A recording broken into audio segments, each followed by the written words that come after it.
Um, so what is the context for this book? Well, I think that's an important aspect, and we talked about the episodes as well that we're doing, is that there is no context. I mean, we aren't trying to set a context. We don't have a set and setting that we're coming from or into. We just let whatever manifests come out, and something else or some energy else is creating its own context. This is just manifesting out there. There is no storyline. There's no message. It's just coming out, and it does itself. How should other people understand it then? Well, I think just recognize that it's just completely spontaneous. There is no precognition, there's no premeditation. It just comes out of no place. People are amazed that can happen, but it does happen. Without speaking in voices or tongues, it's just coming out of nowhere. Coherent as it is, with no background and no set and setting, no storyline. That is the context then. That if is you, the context. Like in other words, if you want to understand this book, use the book to get to that place where things are coming out of the stillness. Exactly. So the stillness is the context. Yeah, and if it has a purpose, the purpose would be to get people in this situation to recognize that they can work this way themselves. They can feel the energy in the book of spontaneous, speaking coming out, and feel it in themselves. They can manifest exactly that same thing. We're not particularly empowered this way. No. Anybody can do this thing. Yeah. They just get out of the way and feel it coming from down here, not up here, and just wait for it, be present, be patient, and let it come out. And it's astonishing what can happen. And in fact, it's the only way they've ever created anything anyway. Well, and they don't because they get this narrative going Yeah. simultaneously, but if they watch where their words actually come from, Yeah. where their thoughts come from, where their speech comes from, it comes out of no place all the time anyway. Yeah. It's just recognizing. Ex nihilo. Exactly.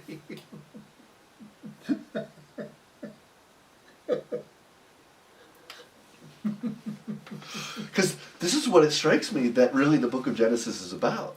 Mhm. Is that if you investigate, like you say, okay, I know how this axe is created, or I know how like this log was split, Right. but like how does everything come into existence? Yeah. And if we observe how anything at all comes into existence, Then actually, you can see everything. we see that it comes out of the void. That's right. Void not exactly the right word, but it's coming out of stillness. Yeah. Yeah. And the whole world comes out of stillness, and the whole world is coming out of stillness continuously. Mm-hmm. It's not like it just came out of stillness, For this, X billion No, years that's ago. right, It's right. just Keeps constantly coming out of emerging out nowhere. of stillness. That's what it does. we just look outside. You just look Yeah. at nature. You look at nature unfolding. There's Yeah. there's no agenda for nature. It just unfolds. It's like the famous Zen poem. Sitting quietly, doing nothing, spring comes and the grass grows by itself. And the water drips. And the water drips, and the snow falls, and the ice melts, or not. It just happens all by itself. Nobody thinking about it, no set and setting. It just is doing what it does. How can we not see that? It's kind of amazing It is amazing. that we don't see it. No, we don't. We look right past it. Yeah.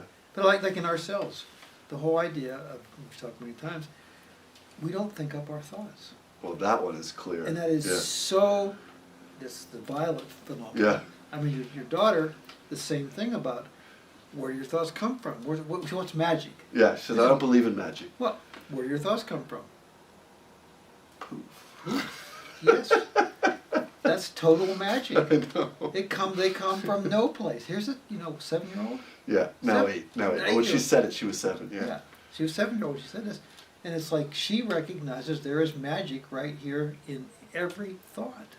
But I think that's the, you must become as little children in order to Yeah. enter the kingdom, because that like overpowering narrative mind isn't quite in full hyperdrive yet. Right. When you're 7 or 8 years That's old, right. it hasn't completely narrated who you are That's and who you right. shall be. Squashed out the magic. Right, it allows you to turn around and go, oh, Oh.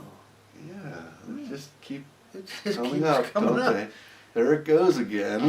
Because you can ask people that Yeah. in a workshop or something. You say, Yeah. well, okay, just watch your next 10 thoughts. Yeah. Do you think them up ahead of time? Can you predict your next 10 thoughts? Or what's your next thought? Do you Yeah. know what it's going to be? You don't know. You No, don't have it's any not- idea. It's really fun actually, because then it's just so absurd. And this is why people love to write poetry. Right. Because when you wait for the words to emerge, they're completely surprising. We are accidental beings. Yeah. I mean, Yeah. we are just accidental beings. The stuff just comes out of no place, out of our control. We have no purchase over it. But it's really fun to watch it emerge. It's as beautiful as watching, the water drip or the snow fall, Yeah. because you just watch the thoughts emerge, and instead of identifying with them, you see like, oh, look at that one, Isn't that that one. interesting Wildebeest, really? Wildebeest, How did that really? come around? Yeah. Shopping cart, wildebeest sees Well, itself in a zebra. Takes the energy out of them too. Yeah. When you recognize they're just Yeah. spontaneous manifestations of nothingness. Yeah, they're not you. They're not you at all. Yeah, You can say, well, if it's not me, why am I so worried about this thing? good question. Let it go. It's not yours. You didn't create it. You don't have to own it. Good. I think we're still rolling. Yeah, we were still rolling good.